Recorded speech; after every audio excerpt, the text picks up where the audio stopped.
Hello and welcome to The Lobby, GameSpot's weekly hangout every Tuesday at 2 p.m. Pacific right here on GameSpot.com, on twitch.tv/GameSpot, and anytime you goddamn want, if you're listening to this in the wonderful world of podcasting. I'm Daniel Dwyer. Eric Tay's here. What up? Aaron Sampson's here. How's it going? How are you guys doing?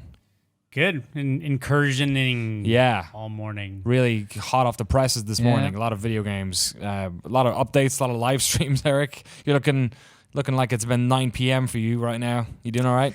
I'm doing fine. This is only like getting to maybe half of my day. Okay, great. So we had a Destiny stream this morning. No, we did a Division stream this morning. And Destiny after the show. Okay. After the lobby. Yeah. Easy to get them confused a little bit.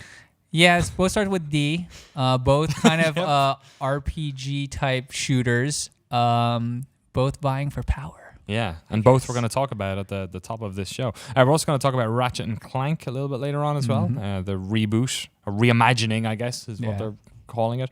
We're also going to talk about Titanfall, because that got a little trailer yesterday, I think it was, Aaron, was it? Yeah, everybody knew it was coming, but it's nice that they actually are showing stuff now. The trailer had some cool little tidbits in it. Yeah, story tidbits. Not showing much stuff, but showing a little bit of stuff. Yeah. The last couple frames had McAllen's name on the ship, and for most people played through Titanfall and just like didn't know there was a story. They were busy shooting people. Right. So it was cool for them to actually give some story elements away. Yeah. So and he did a breakdown. Sorry, but he did a breakdown yesterday. So if you guys want to know more about that, you can check GameSpot and you'll know a little bit more. Check it out, or keep listening here. We're going to be here for the next hour or so talking about it. If you're in the Twitch chat, I'm going to be keeping an eye on that. If you have any questions, let us know. But first of all, let's dive into the first of our Ds. Let's dive into that D, Eric Tay. Let's do it. Dive on it. Ratchet and Clank's the one with the innuendos, man. That's a good point, actually. Yeah. Into the D. That should be their new one. Wow. Destiny. Yeah. It's still a video game. That's correct. People are still playing it. Yes. Are they? I think so. Aaron's shaking his head. I think so. And like one of the interesting things actually for me is if you use Twitch as a barometer, right? Because a lot of people are playing. There was actually, at least like a little bit before this show, there's actually more people playing Destiny than or at least broadcasting viewers watching on Destiny than the Division. Oh, really? However, I think Division's patch was earlier than Destiny, so maybe it's some of that. But I think there's still people playing. How many? I don't know. All right. Very successful game. Obviously, it's been out now for a year and a half, I guess, at this stage. It was more than that. Yeah, that game had this office captivated fully for probably a full year. Yeah. Like last year, the whole way up to the Taken King, and then after Taken King, I feel like it had a massive resurgence in this office, and then obviously in the wider world as well. But now they're sort of doing the updates a little bit differently. What have they relaunched exactly today, Tay? So this one's a bigger update. It's not like these events that they've been having where it's like, Valentine's Day special or something like that. Those were kind of timed events. This one's a little bit bigger. This is essentially giving you Prison of Elders back, which is something you got in the Dark Below DLC, which is like a while ago. But they're reopening that again, so players have something to strive for. There's new gear, there's a higher light level, and there's also a little bit of an addition of story. There is a new strike, also an updated strike. So there is definitely some new activities to do that are not just like time based, where you have 2 to 3 weeks to do it and that's it. And are these activities wholly new? Is there new story stuff in it, or are they just sort of like shuffles of existing content? It's mainly reshuffles. Okay, to be honest, I think the story mission that the Blighted Chalice Strike, that's a little bit newer because it's one of like these hive that are trying to take over for Oryx, who you defeated in the Taken King, and he's trying to vie for power. So there is a little bit of story, and then I think you capture him, and then you fight him in Prison of Elders ultimately. So right. The Winter's Run strike is sort of a retooled one as well. Is that right? Yeah. So it's one of the ones with a big Archon priest. He's like the huge-looking captain of the Fallen, essentially, and they pretty much made it a Taken version. I think internally they actually called it Takenifying. Yes, I saw that on a video actually a couple of weeks ago. I feel like they Takenified the Prison of Elders as well, right? There's like a harder version of it. Yeah, there's like different tiers, and like one of the tiers of the Prison of Elders is a like Taken version, and there's just like a lot of Taken. Yeah, they've also added, I guess, the armor set that the Taken had people liked as well, so they've made that available. They have a new glow set called Chroma, basically. Right. So when we opened, I think Dan opened his was a Sterling Treasure box, and he immediately got 4 colors or something like that. Oh, right. Okay. So it was like right out of the box. He went to the postmaster, and he was already able to get Chroma on his armor. It seems like. Is that different to the Taken stuff, though? It is different. Like, so the Chroma armor, or the Chroma that you can add to armor is different from the Taken It's like armor. a bunch of different colors, right? Yeah. Yeah, it's like blue, red, yellow. But to get back to your point of... What other colors? Purple? No, there's not that many. Yeah, white. I think you can mix them, maybe. I think there's white. It's video games in 2016. The next DLC will 3 be adults talking about colors. The Taken armor is cool to me. However... That looks nifty enough. Yeah, and then if you get the whole set, you kind of get the Taken jitter emote. Where kind of like spaz out a little bit. Which is only a big deal because they're selling emotes for $1 now. Right. Like, so it's a free mode. That one, sort of. Sort of. That one you have to earn. The Taken armor is a random drop from the Sterling Treasure box, which you can earn throughout the week. Prison of Elders, I think 41 gives you 1 per week. We got one for free from the postmaster. And then there's other activities that you can earn them from, like Shaq's Weekly and stuff like that. Or you can also buy them, which is kind of the weird, interesting part because they haven't really done this thing where you can buy like gear, right? Really. But it's not pay to win necessarily because you don't just get the max light level of this armor. Right. It's like kind of vanity at first, and then you use the stuff you find in like Prison of Elders or these other activities to then boost it to the highest level, and then you can do that. But you could get the full set if you just spent money. And speaking of light level, they've upped the maximum light level. Yeah, as well, 335. Right? Yeah, and there's kind of more ways to get light now. Yes. This kind of sounds like what happened to WoW in that like there was all these rules in place for lots of these things and like certain game modes went this way and certain like currencies went this way, and then over time those walls just seemed to fall apart, mostly for quality of life, but it always feels like something was kind of lost in that transition. Is that like it's less special? Like this April update is targeted at lapsed players like myself. Right. So Tay's like mastered King's Fall 1,000 times over and his light level is maximum. Like our Destiny crew fell apart towards the end of the year, and so I haven't even really gotten all the way through King's Fall and have a lot of ground to make up, and now I can do a lot of different activities as a casual player and get up to max level. Oh, okay. But I think they're screwing up a little bit just because the motivation for players that were casual players was always getting ready for the next thing, the next raid or the next DLC, and that's why that was your motivation to get your light level up, not just for the sake of leveling. Yeah. And so without them telling casual players what they're working for, it's nifty. Maybe you'll go in and like color your armor, but what's your motivation outside of that? You're not getting ready for anything.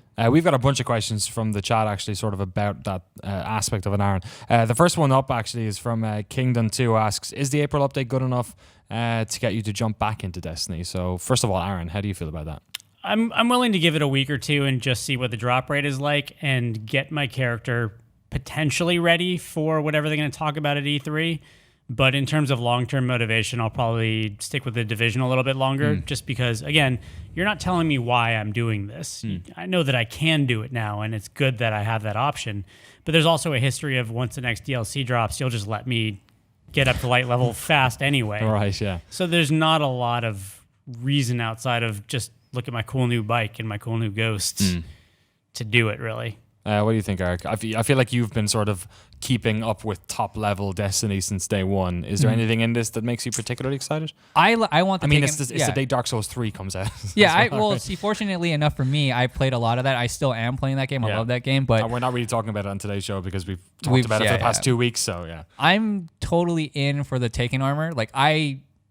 Like vanity has always been a big thing for me, even spanning from WoW, right? Like you just want your character to look cool, and this is a way to do that. Now, granted, that stuff might not carry forward. It probably won't, but in the moment, that's cool, right? And I'm good for that. Like I don't think I will spend as much time playing this free update as much as I used to play because there's no raid, and The Right, raid is really yeah. what kind of keeps you there, right? And those new like missions that they've put in, the sort of re-jumbled stuff, that doesn't appeal to you necessarily? The Prison of Elder stuff is like fun, and then it kind of gets old. It's just like waves, like horde mode with the Yeah. boss. It is fun, and like there are new modifiers, so there's things to learn. But that stuff doesn't have as much like longevity as like a raid or something like that. So I'll probably play it for the next 2 to 4 weeks, casually get the stuff I want, and then probably stop. It's like Aaron said, you're kind of building up all this stuff, hoping that it's going to help you at the next DLC, which it will, but like how much is it going to help you? Who knows? Like every time WoW came out with an expansion, all the stuff you just farmed was probably going to get obsolete by greens, and you're just like, well, I had fun during that time, but man, I feel like I just wasted a lot of time, kind of, so. To that end, I guess on the top level of stuff, Goopshoe wants to know where you can find that 335 gear. I believe they said Iron Banner has a chance. Like a lot of places have a chance to get to 335. So like I believe Iron Banner, when it comes around again, you'll have a chance there. I believe the Shaxx weeklies, I believe also have a chance to get to 335. And I'm pretty sure Prison of Elders, like the harder version, has also a chance to get to 335. So But the language is always KG. The language is always up to. yeah, Right, of course. Which means it's probably not very likely to drop. Team Toaster 1132 echoing what a lot of people are saying in the chat. The Destiny update feels like a fan service update. Is there a certain amount of truth to that? That like in between these sort of grander updates, that they sort of need to like keep fanning that flame a little bit, just keep sort of stoking the fire. Yes, I guess definitely. I think that even for someone like me that played so much, right? Part of it is my raid group stopped playing, so I stopped playing, right? And also because I started to get bored. So these little events are nice, right? And you play them sporadically, but they needed something a little bit meatier, something to grind a little bit more for, to kind of, like you said, fan the flame a little bit. Keep that going until we get to E3. We talk about, the next whatever Taken King is, and everyone's excited. I was shocked last year at E3 when, like, even Ben Howard was like, oh, yeah, that looks good. I want to play it. And he's not even, like, huge into Destiny. So, like, if they do the right thing, it'll be fine. But you have to keep up, especially now with the division. Like, they have actually people to compete with, which is probably good. Like, healthy competition will hopefully help them be even better than they are now. But we'll see. They had to do it, I feel like. So after this, we're going to have a Destiny stream for the people who are watching live. When is that on, and what are you going to be focusing on? Probably around 3:30, depending on how this ends. I just give myself buffer time to make sure everything's fine. So roughly 3:30, hopefully, and it'll probably mainly be Prison of Elders, which is pretty much the big activity, because the missions kind of the new strike rather. Sorry, you have to do a bunch of quests for it that I haven't all completed. Maybe I have time like once I step out, but we're gonna open a bunch of pay to look good.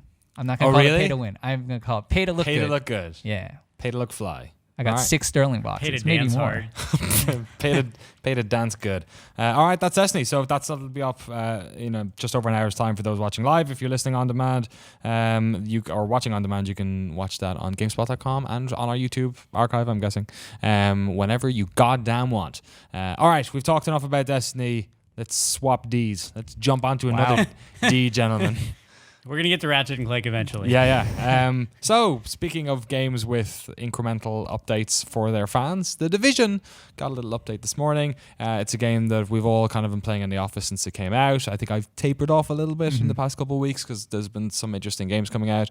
Aaron, I feel like you sort of have the greatest handle on The Division here in the office. You've played the new update this morning, is that right? Yeah, I went through incursion mode. That's the biggest chunk of it. The rest of it's more quality of life stuff. They're dropping guaranteed high-end gear from named enemies in the Dark Zone. They've got these loot drops in the Dark Zone, which they managed to get a hold of. And then just all around, they want to make sure that you are more easily acquiring the high-end stuff that gets your light level up. Yeah, they have gear score. They have gear score gear now, which score is essentially like light Really? level. It's just your light level. Okay. And does then that apply to all gear, or is that a... Yes, it got changed across the board. So it Anything- went from item level to gear score. Okay. non-vanity items, basically. So your walnut Right. beanie doesn't count. Damn it! What about my modern khakis? But incursion mode itself was just one room. You versus 15 waves and Okay. an APC. Quite frankly, it didn't really do it for me. Right. How long did it take you to complete it? So it was more because I was playing on my own. It was more of a factor of matchmaking into the right group of people. Right. I spent probably an hour this morning or an hour and a half just having real bad luck. Yeah. Like matchmaking into groups of people where either somebody would drop. Oh no. There's one level design flaw where if half your team drops but one person stays behind and dies, you can't get back up and revive them. Right. And that sounds like some World of Warcraft nonsense right there. And then getting kicked by some of the like really higher end players. But once all that was out of the way and I got into a group that kind of knew what was up, it was pretty smooth sailing. Like they knew the pattern. It's real straightforward once you get it. It just involves running up the left side, planting a charge, going all the way back of the map, killing everything, and repeating a bunch of times. And then you get a piece of new armor. Set armor. Yeah. Yes, new set armor, which they're also selling now in other places in the game. So you can get it from the high-end vendor in the base. I think that armor's also dropping on some high-end named NPCs too, right? I haven't seen it, but it's supposed to be. You're supposed to be able to get set items from multiple places. So the Incursions is a place you can get it from. It's kind of like the weekly event that you want to try to do because you'll get more rewards from it, but you do get a guaranteed set item.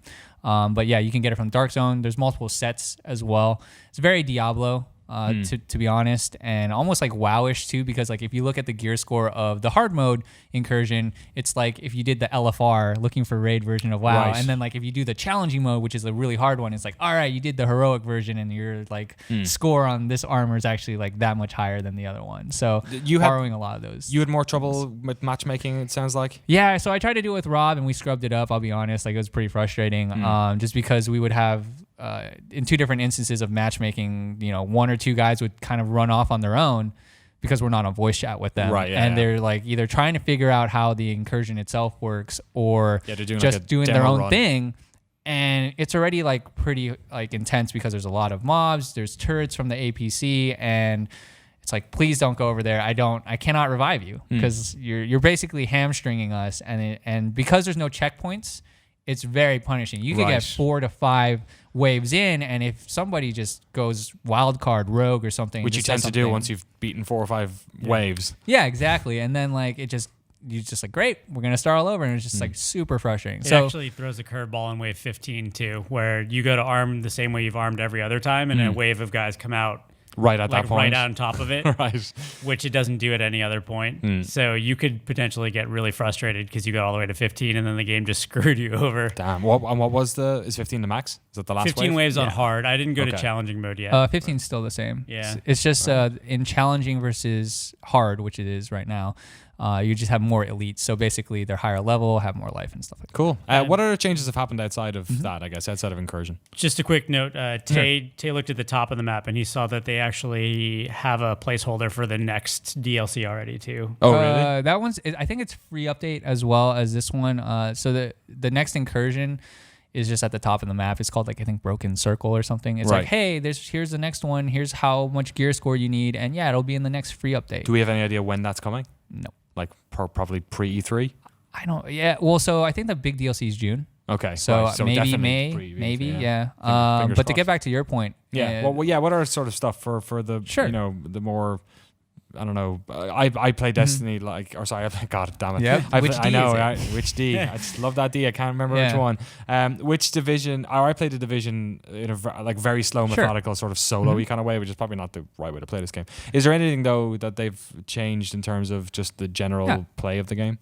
So for someone, especially like yourself, if you've been soloing, anyone that has soloed knows how much slower it is and just how much longer it takes you to get through stuff and like get your Dark Zone level up and whatnot. So now they've kind of, like Aaron said, quality of life, a lot of quality of life stuff. They lowered a lot of the Dark Zone rankings so that you could buy stuff faster, so that you didn't have to grind so far to get stuff. Also, it was almost half. Yeah, it's almost like half, and then like 30 to 15 and whatnot. But there's also like trading. So like if you do play with a friend and he's like, hey, like I'm pretty geared out, Danny. Like, have all these other high ends that I don't need, and you can like gear up faster. Okay, and so that's Dark Zone specifically. No, you can do that in the open world as well. Dark Zone, you do either have to extract it and then trade it, or go into a like checkpoint and then trade it. They don't want you to trade like middle of the area and just have some guy go, "Hey, thanks for the loot, guys." So those are in there, and then also just The biggest one really is high ends will guarantee drop off name bosses now. So when you kill something, you're going to get something good. Wow, okay. So people must have got real pissed about that if they've just decided, okay,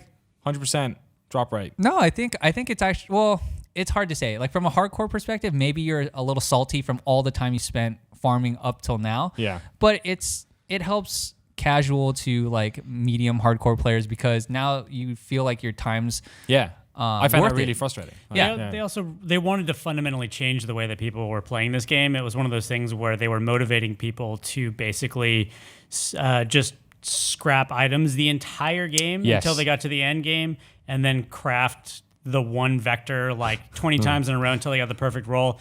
It was one of those things where, like we saw with the loot cave in Destiny, the developers just saying we had not intended people to play the game this way. Right, yeah. We wanted a more even split of people getting loot off killing bosses, off of vendors, and off of crafting. They didn't want to see this spike where everybody was just sacrificing the game to craft, because it wasn't necessarily fun for a lot of players who didn't want to just do loot runs around the Dark Zone.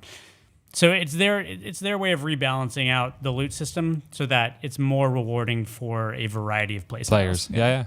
So just on that note too, just in this patch as well, or update, it is more expensive to craft now, but because you are getting so many more high-end drops at a more frequent pace, it should kind of even itself out. Yeah. But it's, again, a very Diablo thing where, they saw that by increasing the amount of drops, players are having more fun, right? Like there's so much variance in these drops to begin with that like everyone's trying to min-max at the end of the day, really trying to get a perfect roll. But for a lot of people, it's just like, oh yeah, I got a yellow. Like you feel the high of getting the high end, and that's what they did with this, and it makes people happy, right? That's what they're offsetting it by making the armor very specific though in its stats.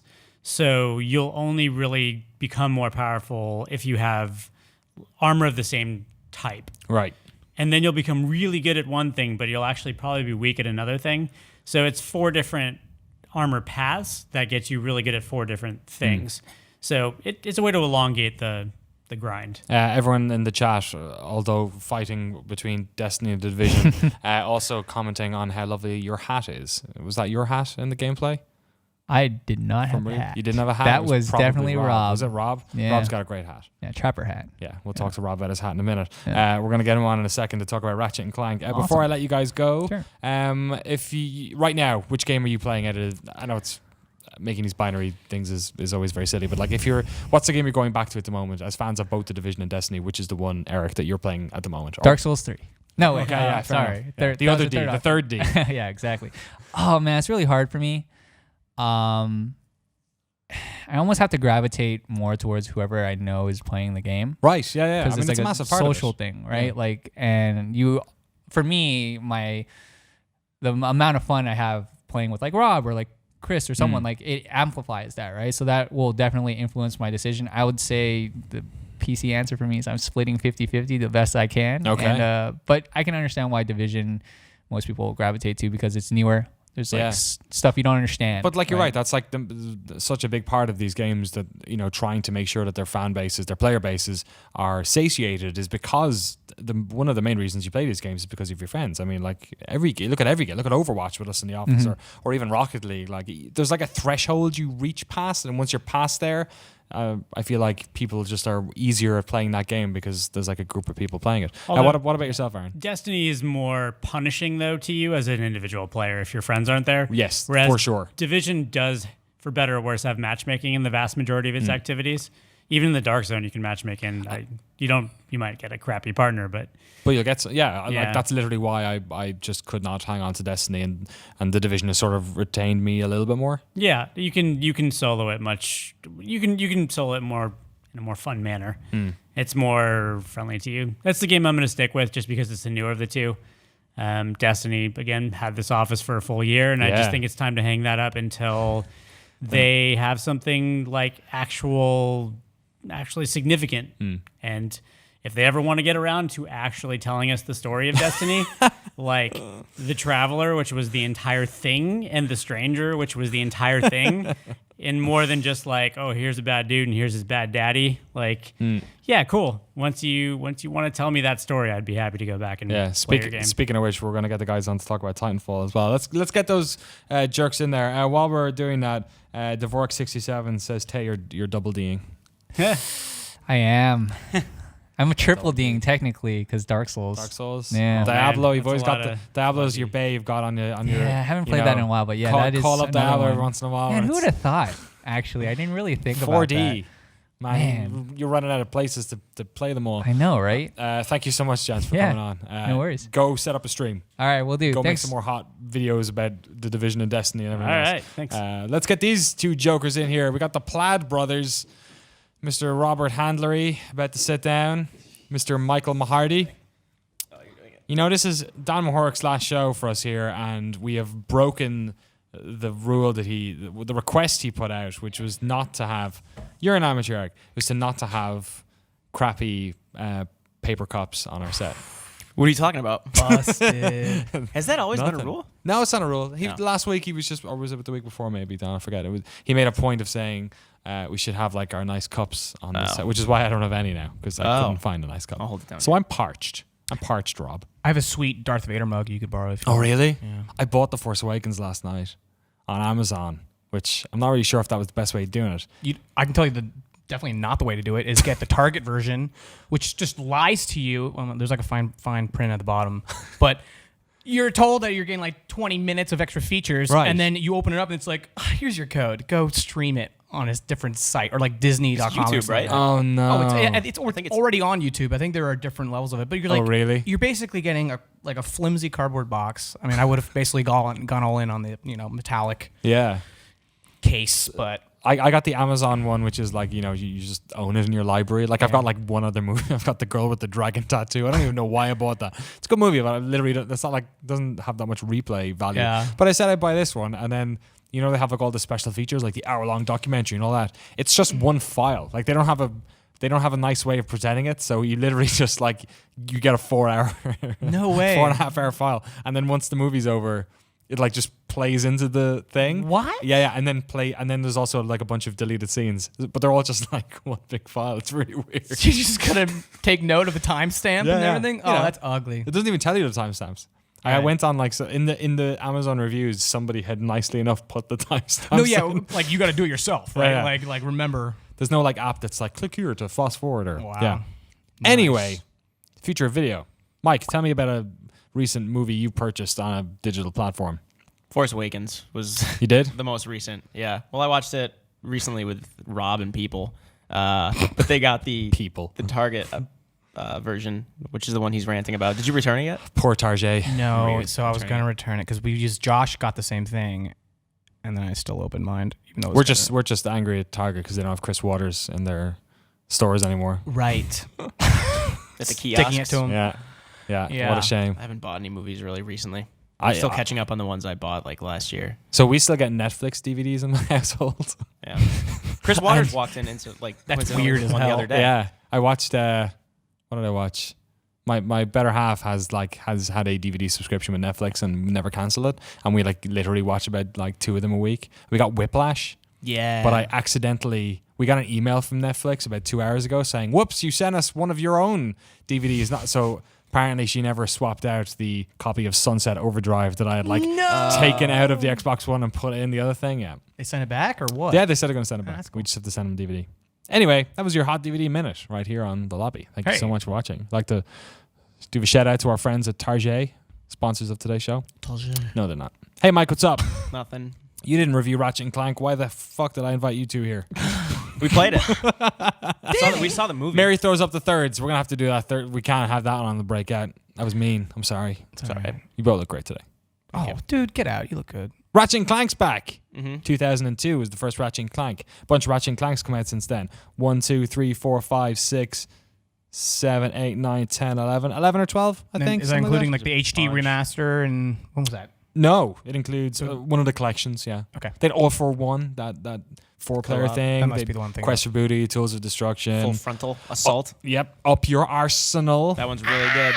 So many. But they've taken away the quippy subtitles and just gone for straight up Ratchet and Clank. So this is like a reimagining of the original game? It's almost like they pulled all their resources and developments over the years and remade essentially more or less the same game as far as like plot and like different planets, but pulled in a lot of different weapons throughout the years of the series. Right, which is like perhaps the most entertaining thing about Ratchet and Clank. Yeah, definitely one of them. All the crazy ones that they've put in there. I'm assuming there is a Groovatron in this game. Yeah. Oh my Great. god. I was using it last night. I'm right at the end of the game, and I was using it against like the bosses, and because I assumed it wouldn't work on the giant bosses, but it still does, and they all still have does. like their own dances. It's really dumb, but it's awesome. It's like my experience having actually not played any of the games in the series. Getting thrown into this game was like one of the like my highlights of the year. The game just blew me away. It was it's something different. It's not Division, where it's like depressing nature. This is like a colorful, vibrant game with just so much charisma and fun. This is fun, and it's addicting. I beat it twice. I beat the game twice. It's weird. I had a similar thing with the PlayStation 3 games where I had not really played, like I always own PlayStations, but for some reason just never got into Ratchet and Clank. And then I played some of the ones on PS3 and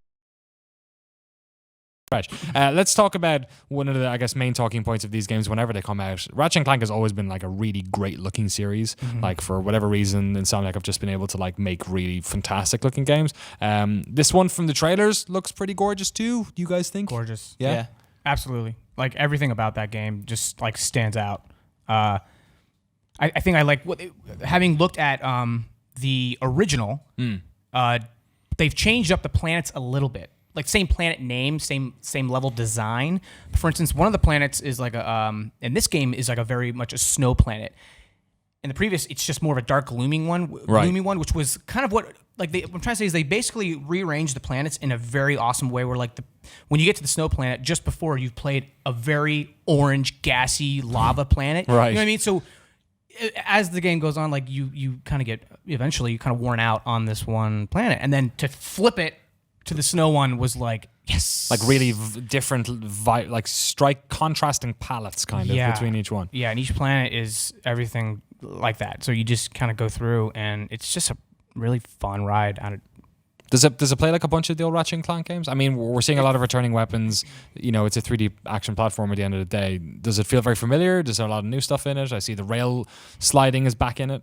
They took the best part of all the, as the games progressed and just implanted it on the first game. It's very much like a Resident Evil remake. It's still the same game, but it's very much updated. There's new things added in to keep the people who were on board right from the beginning interested, but also bring in new players like Rob. Right. But it's very much, like the first game didn't have an aiming reticle. It was just very pure third person. So the gun would shoot whatever direction Ratchet was facing and not necessarily where the camera was facing. Yeah. So then they introduced that option. That was probably because PlayStation 1 games, there wasn't that much screen to play with. And then in Going Commando, they threw that in. And then Up Your Arsenal, that was like the default. But so having that now and being able to, still swing the wrench in any direction, but pulling, having the reticle itself just feels so good. It makes it feel, what we're used to now with two analog shooters and everything. It feels like they took everything they learned from the series and just put it back on the original game, which is a really good feeling to see these planets again. As someone who played that, I think I played Ratchet and Clank on release day back in 2002, and it feels really good to kind of keep the rose tinted glasses on, which is a really nice feeling. Yeah, this is like how you imagine. Yeah, but we get so many remakes or up-res games now. And it's not like movies where you wait 30 years before you do it. Games were pretty young, so you could do it after 14 years or anything. But you just had the Uncharted collection, for God's sake. Yeah, sure. And it's as someone who's been with the series a really long time, it's really refreshing to see a new palette, but also just remember how bad it might have felt. But it feels great right now. Some criticisms in the Twitch chat about the fact that they've locked it to 30 frames a second as well. I think it was Digital Foundry were speculating that would be to give it a more cinematic feel, so it would feel a bit more like the movie. Did that bother you guys at all, having this luscious world, but having a relatively low frame rate? What's funny, when we streamed the demo, which we got a while ago, someone had asked that same question: is this 60 frames? And I said, yeah, I think it is. Right, you couldn't tell. You couldn't tell. Yeah. And there's absolutely no frame drops, that's for sure. You know what I mean? It's a very fluid, polished looking game. I guess you animate to you can animate to a frame rate. That's going to sound like the most stupid thing in the world, but you can animate, to sort of plug those gaps, right? And it's a very well animated series. So presumably this game. It almost glorifies the animations of these characters. Like you're basically able to get away with the cartoony nature of motion blur, which is like a very prominent thing in animation and cartoons, I feel like. And in turn, it gives the game more like a breathing cartoon, which like I absolutely love. There's a really good link that just got posted in the chat actually, which I think has been modded, so I'll pop it back in myself actually, from Black Noise, which is Insomniac actually posting about if frame rate matters back in 2009, and there's a bunch of like interesting sort of statistics out of it saying that it does not significantly affect sales of the games or reviews of the games or anything like that. I mean, that must be something they knock their heads off against a lot. At the start, we were talking about how these games have always been really good looking. Like that's something we've known about them for a long time, or something we've associated with these games for a long time. So presumably that's actually a big part of it, is not worrying necessarily about the frame rate. Mm-hmm. Yeah, it's such a weird case actually playing this remake. It's one of the few games where the way it looks when you're playing it actually to me looks better than the cutscenes, because the cutscenes are the one place I don't like this game. It's actually really weird remembering which cutscenes were in the original game and seeing them now. They didn't really do a ton to them to actually, like in animation-wise, the original conversation when you meet the plumber or you meet Big Al, it's still weird because Ratchet won't really move that much. He'll just kind of move his eyes up and down like a Mass Effect 1 character. Right. But the new cutscenes look great. There's the part where this warship explodes and the smoke looks like almost out of place in this game. It looks really good. Right. But when you're actually playing it and Ratchet is jumping around and you're avoiding people and pulling out the pyrocitor to just burn people, it looks... I would say like the gameplay itself looks better than the cutscenes almost. Maybe not in a traditional sense, but I enjoyed it more. Well, there are also kind of two levels of cutscenes, right? You got your actual clips from the movie, Right. Yeah. and then you got your more Like in-engine. basically, well, like more, because there's a lot more that happens. We'd seen the movie, we can't talk about it, but there's a lot more that happens in the game, and so you're getting like like planets that are in this game. I'm trying to like not talk about it. Are you not allowed to talk about the movie at all? No. I really, really want to talk It's to you guys embargoed about until the the movie. movie doesn't come out till the 28th. 29th, so we're not supposed to talk about the movie until the 28th. Okay. Sorry, Vice. Yeah. And Right. But these cutscenes are awesome.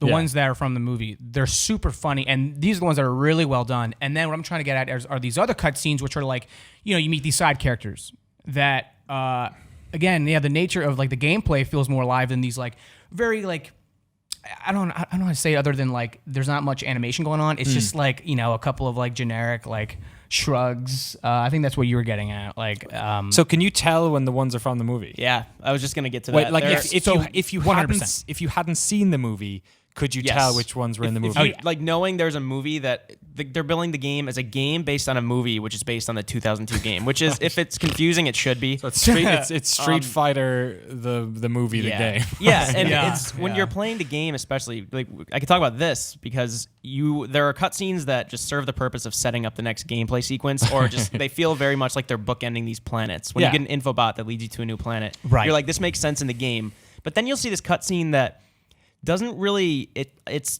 supposed to add color to the characters and make the story better. It's supposed to, but you're like, this is clearly made for the movie. This is not a Okay. cutscene. This is a scene that is supposed to be in this overarching narrative, and they feel a little out of place. So I know you can't talk about the movie.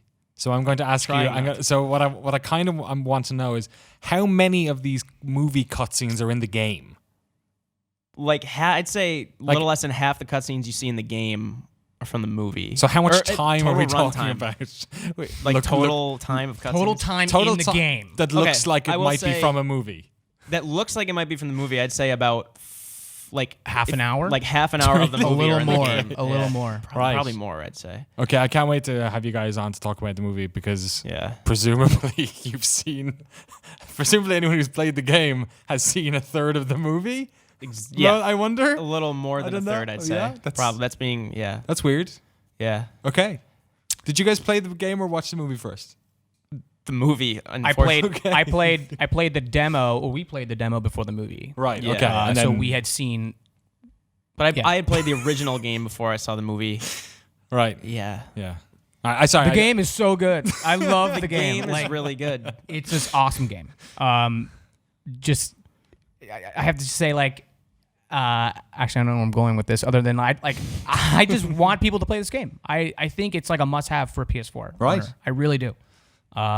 I think the humor is like pretty great. It's very self-aware. You know, you get this captain. They've always been sharp, yeah. Oh, like the Captain Quark character. Oh, yeah. Like makes you laugh. Super like, self-aggrandizing. yeah, and like he's basically hyping up your tedious gameplay of like I smash boxes for. Well, by the way, all the ratchets and coins you amount is like crack. You just go. I go out of every like corner looking for every little like nook and cranny to get that stuff. And right off the bat, you do that, and he like has some line of dialogue like.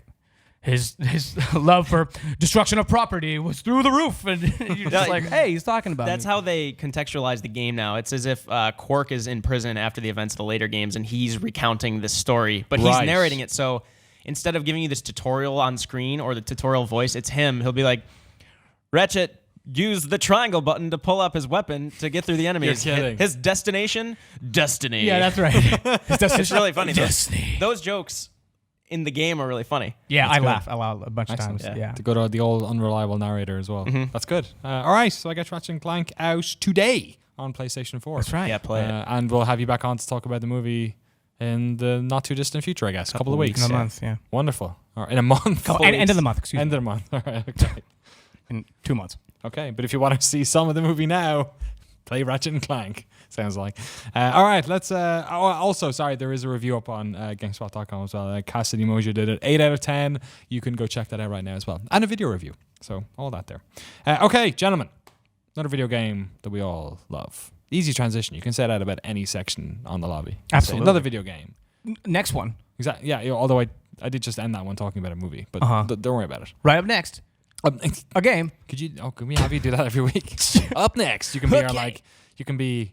I wonder, God, that'd be a weird job to have. Remember that person I'm not sure if they still have them, but remember like in between TV programs, you'd have like, all right, up next on the something channel, we've got, Jimmy Fallon with his favorite animals. Brought to you by Snickers. Yeah, exactly. That'd be a great job to have. Yeah, Do you think they were doing that live? Do you think they were sitting just in a fucking in a booth being like, yeah. God damn, I have to talk You about think Jimmy about, I think about like SNL, right? They like would show like the announcer like, Oh, it's yeah. Saturday Night Live. He's like he's there every time doing the same line.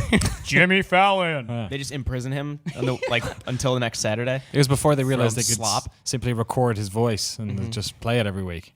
Maybe it wasn't him. Maybe he's a robot. Speaking of robots, Titanfall. Wonderful video game that came out at the start of the Xbox One's life cycle. Well, relatively, first couple of months at least. Sort of the big, first exclusive. It was on PC as well, but first big, console exclusive. We've been waiting for Zampella & Co. to show off something about their second game. Apparently, Titanfall sold enough that they will be making a second game for a bunch of platforms now, coming out on PlayStation 4, Xbox One, PC, probably not on Wii U. They originally said, but we'll see about that. Yes, it's we're going to see more about it on Sunday, June 12th, which is the sort of EA's thing, EA Play they're doing because they're not attending E3. But what we have seen so far is a very, very short teaser trailer where a Titan has a sword. Is it a Scottish guy narrating? No, Irish? No, I think he's New Zealand. Really? I heard New Zealand accent there. Okay. He's either Australian or Kiwi. Yeah. Oh. Cool. You guys went for Scottish? Scottish, what did you think? I felt the same. A Yeah, little bit of Scottish? Irish. Yeah. Yeah. I'm sorry. Americans have trouble with that one. You Don't know worry it. about Oh, yeah. Yeah, because it could be South African as well. Yeah. Who knows? Who knows? Fucking prawns. So, fan of the first Titanfall, Rob? Hell yeah.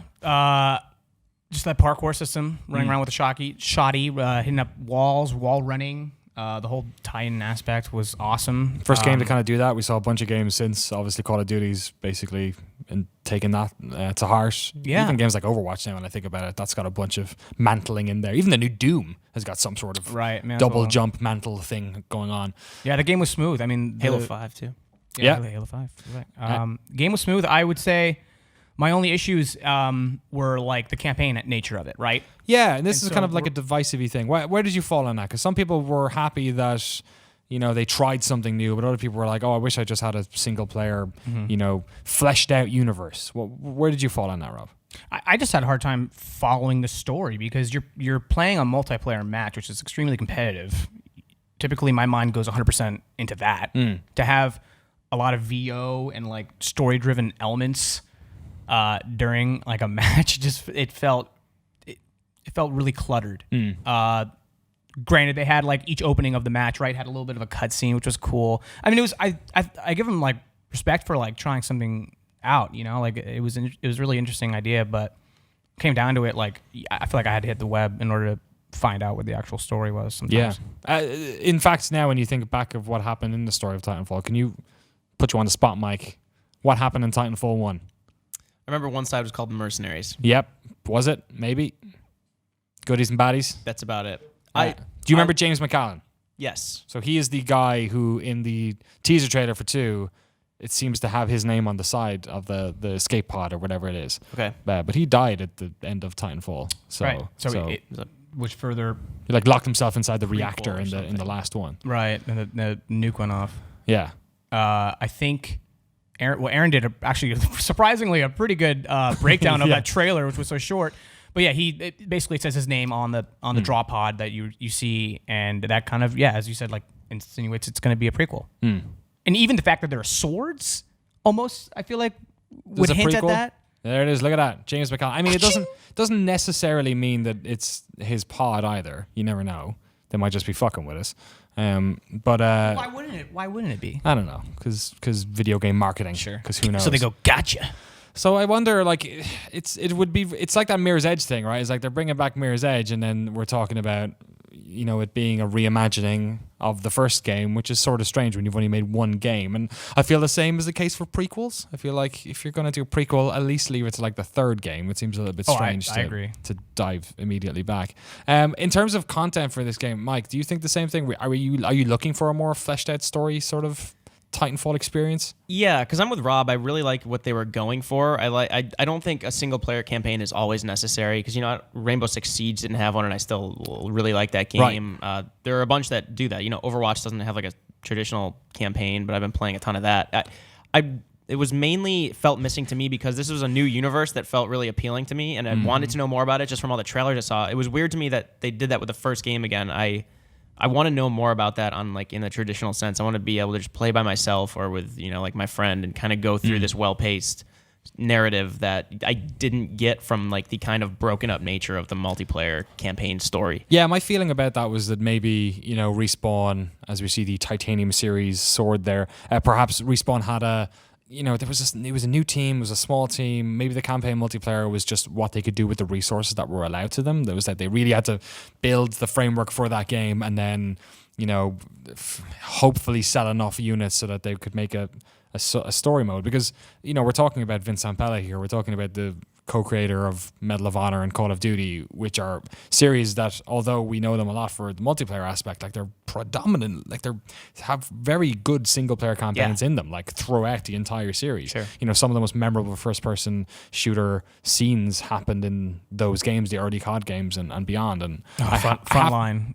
Which? The Frontline. Frontline, Oh, yeah. that D-Day scene. I remember showing my parents, like, get a load of this. They're like, I was wow, like, Saving that Private looks Ryan. so, Yeah. It was like, that looks really Remember, good. like storming the Reichstag in Call of Duty 1 Yeah. at the end of that game, and like we talk about like Modern Warfare, of course. Oh, and man, the beyond. first Modern Warfare is still one of my favorite Gulag games. mission in the second one, and Yeah. like just really great stuff. I'm wondering if they're going to throw all in on this one. Because I don't know, like there's this new thing, right, where we have all these games like Destiny and The Division and you know, large scale like games that are games as services that they're trying to, you know, add to a lot. You know, even Call of Duty sort of was doing that, but on a more yearly cycle, so a little bit less aggressively because they could just sell a new game the next year. I wonder, like Titanfall never had that, right? Titanfall was kind of like Evolve was a game that sort of came out and we're like, this is what we're doing, and it was hot for about 2 months. And then sort of like died off. And it didn't really seem like they were trying to make a game which had a longer tail than that. Like, it wasn't like they had this massive DLC plan. They had bits and bobs, but they didn't have this huge like roadmap. Yeah. So like, I'm wondering, are they trying to make a game like Destiny or The Division? Or are they just like saying, no, we're going to make this game. It's going to have a single player campaign in it. It's going to have multiplayer. You're going to play for a couple of months. We're going to sell a bunch of them and then we'll make another one again. I hope that's what they do. I think, you know, like Destiny, Division, those have their place. I hope that because of the talent on that team, and also I don't know how much the console launch factored into their timeline last. I'm sure I'm assuming they had to rush a little bit, like to get it out with it, like within a few months of the Xbox One's release. Now without that pressure, and now with what it's been 3 years they've had to work on this, and you know, like because of the reception of it, I would assume that they would have more resources just in terms of money and team members at their disposal. Just 2 years. It was 2 years. March 2014. Yeah. Okay. Yeah, and I would love to see them just focus on what they did really well last time and kind of improving upon that. But Bob Jones 980 makes a good point as well that this is around the same time that Microsoft are really pushing the like always online-ness of the Xbox One, or at least they had been pushing it prior to the release of Titanfall. So having a single player campaign was probably not in line with that message necessarily. Oh, wow. Yeah. So the online multiplayer campaign thing was probably, if we go back to the Matrix era of Xbox One, like a concept. synergize Right. with what they were doing. So maybe Don't. yeah, they're free of the shackles of that as well. It'll be interesting to see. Interesting to see if they do cross-network play as well, because this is coming out on PlayStation 4 as well as Xbox One. Yeah. Any more final thoughts on this one, Rob? You excited for it? They're going to show it off on, like we said, the second week of June during E3, not during E3. Is there anything else you'd like to see? Would you like a small, tight campaign and then like new multiplayer modes? Would you be happy playing the old multiplayer modes again? Maybe some co-op in it. I don't know. Like, Right. I think it'd be cool to just to have those separated more. Like, I don't know, like replaying the maps for campaign. Like, they felt so similar, right? It was like, I'm playing the same map. I might as well just play multiplayer and go headstrong into that. Eventually, because I feel like, and as far as I was playing it, like I remember like no one eventually started playing campaign. That was a big problem. Is like you just kind of. I remember like trying or having problems joining a campaign mission. And totally. And then even like it was even got jumbled where like you're getting thrown around through missions. Like I remember like you would try to start campaign and you go into mission 4. Yeah. It was like I have no idea what is going on. What is the timeline? I see everyone die by mission 9, and then there's like a whole early couple of missions and then repeat. Then it kind of felt like a cop out to like repeat it all again from the other side. Right. Yeah. You're right. That was a little gimmicky, but. Yeah, I'd like to see more of a separation because I feel like in the office we like definitely got a kick out of it. Yeah. We were having a lot of fun, and then unfortunately, at the time of release maybe was a little rough as well. I don't know. Kind of got over it quick. But did have that real event game sort of moment to it, like Gears of War and stuff. As cool as the concept was, it left a little bit to be desired in terms of execution. And I'm hoping if they do that again, maybe they can like tighten the hinges on that to make that experience work. But I would really love to see like a campaign that I can really just dive into. Yeah. All right. Thank you both so much for coming on and talking Titanfall with us. We'll hear more about it on June 12th at EA Play. And if you're watching this on demand, let us know what you'd like in Titanfall 2 in the comments below. All right, gentlemen. That is a show. Coming in under an hour. Almost a show. Almost. I mean, it's one of those days, right, where you gotta just have a secret montage. You can't not have a secret montage sometimes. Couldn't agree Especially on such a momentous day as today. Mr. Dan Mahork, who is in the back, always in the back of no matter what we do. There he is, right there. In the not the one in the foreground. In the back. You never see him, but he's always there. That's while Mary almost knocks over everything. There you go. He's been running basically GameSpot streams since I was a baby, let's say. He's been here almost a decade throughout all the various eras of GameSpot. Back when I used to watch it back in Ireland, his name associated with so many of watch those old episodes and you see the credits. This is his last week at GameSpot though, and we're very sad to see him go. We're very happy for him and his new adventure, and also very grateful for all the wonderful work that he's done. He's the type of person that when all of these shows, they get put together because of, you only ever see the people in front of camera. Sometimes sort of one or two of the people who help put it together, but there's always a very strong, I guess, foundation that sort of makes sure that everything works. And if anything breaks, you always need somebody who's willing and able and talented enough to run in there and put a fire out. And Dan, for us, has been doing that ever since I joined and long time beforehand, and we'll be very sad to see him go. So we put together a small little montage just of our memories of Dan. He's not somebody who's on camera a lot, so it's quite tricky to put together, but Mary had some great footage and we threw something together. We almost got him on today to talk about Destiny. Almost. If you're listening to this on the podcast version, it might seem a bit weird, but it is also the music we used is also Dan's favorite song here at GameSpot, so at least enjoy that. Roll the tape, Mary. Go to it.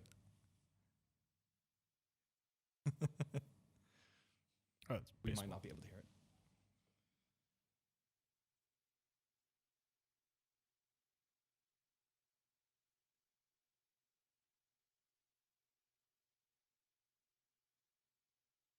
Giants fan? Oh, really?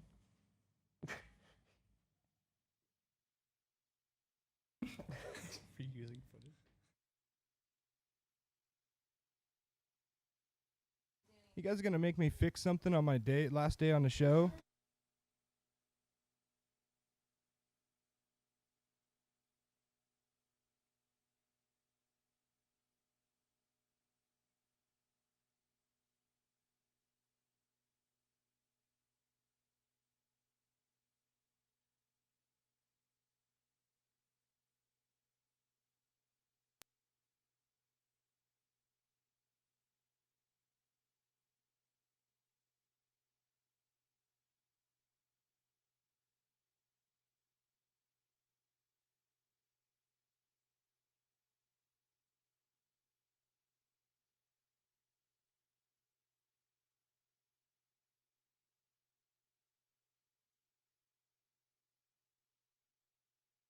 a GameSpot live show with Dan here without something going wrong and us asking him to fix it. Fuck things up like that.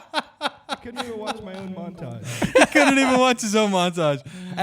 Is there? Don't worry about it, guys. Is there no? This is great.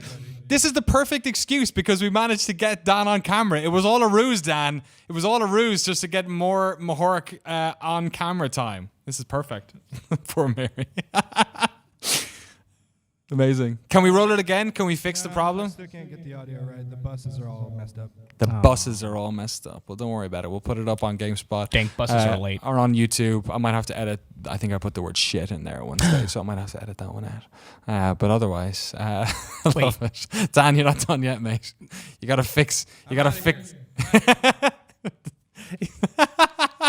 it yourself. He stays in there. Love it. All right. Thank you so much for everyone who's watching. Mary's going to beat the shit out of all of them now as well. Thank you all so much for watching the live show. Make sure you check Dan out. He is Neurosis with a 0 instead of an O on Twitter. I'll tweet that out later on. If you don't already follow him. He's going to be going off to Twitch to make some wonderful events for those guys. Like he's done incredible events for us in the past. So yeah, we'll party and meet him again, I'm sure, at all the various gaming events throughout the year. Thank you so much to everyone for watching the show. Thank you so much to Dan, and we will see you same time Tuesday 2 p.m. Pacific right here on The Lobby. Take care. Have a good week.